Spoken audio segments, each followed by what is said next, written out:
Critical और कड़वी बात आने लगी है। ये अक्सर लोग सवाल भी पूछते हैं, मैं चाह रहा हूं अब इसको भी सही तरीके से एड्रेस किया जाए कि कुछ ऐसे मौके हैं कि अगर वो चीजें छूट जाएं तो उम्मत का इस पे इजमा है और अमली तवातुर है, इत्तफाक है कि उन पे सजदा साहब वाजिब नहीं होता, और वो है नमाज की सुन्नतें। मसलन पहली रकत में अगर कोई सना पढ़ना भूल गया, सुब्हानक अल्लाहुम्मा व बिहम्दिका व तबारक अस्मुका व तआला जद्दुका व ला इलाहा गैरुक, तो ये सुन्नत है। सुन्नत के छूट जाने से सजदा साहब के बगैर भी नमाज हो जाती है। इन सारी चीजों के ऊपर इजमा है, और इजमा के हवाले से मैं वो हदीस रिपीट कर दूं कि अल मुस्तदरक लिल हाकिम में किताबुल इल्म चैप्टर में इंटरनेशनल नंबरिंग के मुताबिक 399 नंबर हदीस है, हमने मनहज पे भी लिखी हुई कि आप सल्लल्लाहु अलैहि वसल्लम ने फरमाया कि अल्लाह ताला मेरी उम्मत को कभी भी गुमराही पर जमा नहीं करेगा। तो इजमा भी किताब व सुन्नत की तरह हुज्जत है, और इस पे मैंने अलग से गुफ्तगू भी की है मसला नंबर 31 के नाम से, इजमा की हुज्जियत और उसकी 17 मिसालें। कई एक मसाइल हैं जो अमली तवातुर मुसलमानों के इजमा के साथ साबित होते हैं, उसमें किताब व सुन्नत के अंदर कोई वाज़ेह दलील हमारे पास मौजूद नहीं है। तो ये भी नमाज की सुन्नतों का छूट जाना, इस पर सजदा साहब का ना होना, इस पर मुसलमानों का इजमा है। किसी की सना छूट गई, इसी तरीके से कोई शख्स तशहुद में उंगली उठाना भूल गया तो ये सुन्नत है, सजदा साहब वाजिब नहीं होगा। या इसी तरीके से आखिरी रकत में तवर्रुक बैठना भूल गया, दूसरी तरह तशहुद बैठ लिया तो ये सुन्नत है।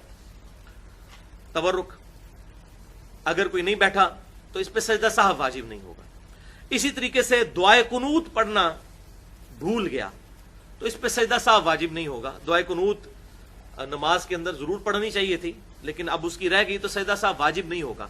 लेकिन इन गलतियों पर भी अगर कोई सजदा साहब कर लेता है तो हम उस पर कोई क्रिटिसिज्म नहीं करेंगे कि उसने कोई गलत काम किया। अगर कोई कर लेता है तो उसमें कोई हर्ज नहीं है, लेकिन इस पे वाजिब नहीं होता।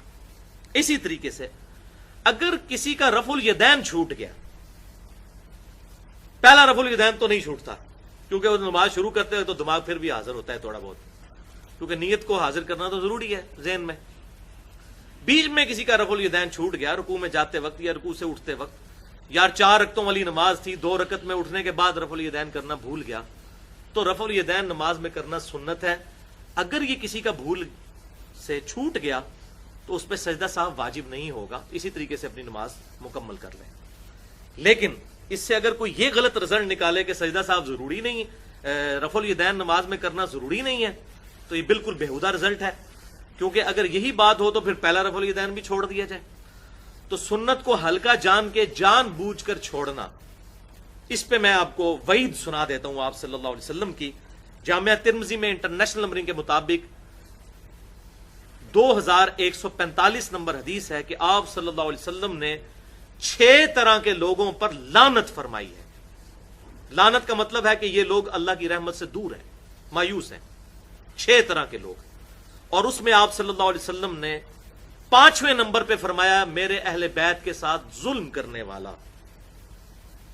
ये कहते नहीं फलां पे लानत ना करो तो फलां पे लानत ना करो, आप सल्लल्लाहु अलैहि वसल्लम ने फरमाया मेरे अहले बैत पे जुल्म करने वाला, उस पे अल्लाह की लानत।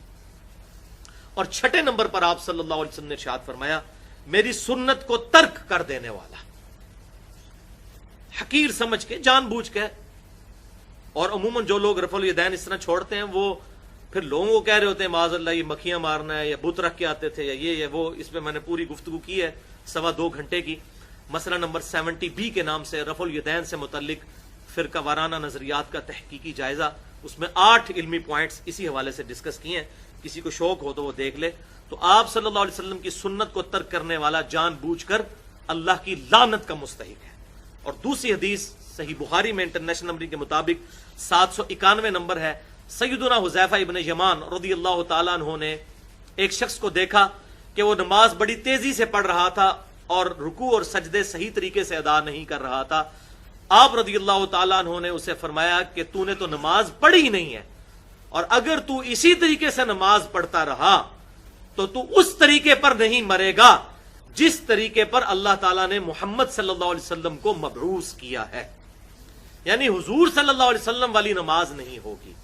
तो मुझसे कोई पूछता है ना रफल यदैन के बगैर नमाज होती है या नहीं होती, تو میں ایک ہی جواب دیتا ہوں کہ رفع الیدین کے بغیر جو نماز پڑھتا ہے وہ نبی صلی اللہ علیہ وسلم والی نماز نہیں ہوتی، نبی صلی اللہ علیہ وسلم والی نماز نہیں ہوتی۔ رفع الیدین پہ پوری امت کا اجماع ہے، اور اس لیکچر میں نے بتایا کہ اہل سنت اور اہل تشیع، اہل سنت کے تمام آف شوٹس جتنے بھی ہیں، مالکی، حنبلی، شافعی، اہل حدیث سوائے حنفیوں کے، اور اہل تشیع کے تمام، سب کے سب متفق ہیں کہ رکوع میں جاتے وقت اور رکوع سے اٹھتے وقت آپ صلی اللہ علیہ وسلم کی سنت مبارکہ ہے رفع الیدین کرنا۔ باقی جسے شوق ہو تو وہ لیکچر دیکھے جو الحمدللہ ہزاروں لوگوں کی اصلاح کا سبب بنا ہے۔